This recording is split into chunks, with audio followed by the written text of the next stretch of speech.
ایک طالب علم نے اپنے استاد صاحب سے عرض کی، استاذ محترم، آپ کے پیریڈ میں ہم بات اچھی طرح سمجھ جاتے ہیں، آپ کی باتوں کا لطف بھی اٹھاتے ہیں اور اس لیے آپ کے پیریڈ کا انتظار بھی رہتا ہے، لیکن جب ہم کتاب پڑھتے ہیں تو ہمیں وہ لطف حاصل نہیں ہوتا جو آپ کے پیریڈ میں حاصل ہوتا ہے۔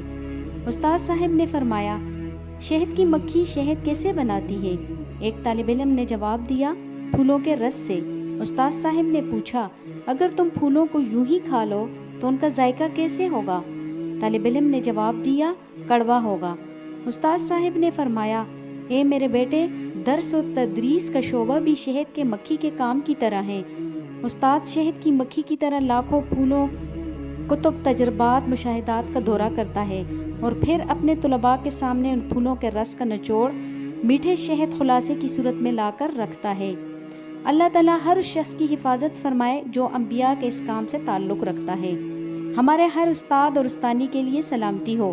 اس حکایات کا ایک پہلو یہ بھی ہے کہ اگر کسی استاد کو یہ محسوس ہوتا ہے کہ میرے درس میں شہد کی جیسی چاشنی نہیں، یعنی طلباء دلچسپی نہیں لیتے، تو دو وجوہات ہو سکتی ہیں۔ پہلی وجہ یہ ہے کہ اس استاد نے شہد کی مکھی کی طرح پھول پھول کا دورہ نہیں کیا، یعنی تیاری کے لیے صرف ایک کتاب پر تکیہ کر لیا۔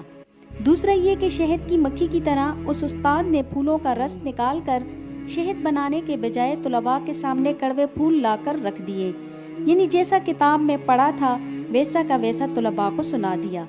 اگر اس میں طلباء کے ذہنوں کے مطابق مثالیں شامل ہوتی، تختہ سیاہ یا دیگر تعلیمی آلات سے مدد لی جاتی، مناسب سرگرمیوں کا انتخاب کیا جاتا، تو اس محنت کا نتیجہ میٹھے شہد کی صورت میں نکلتا۔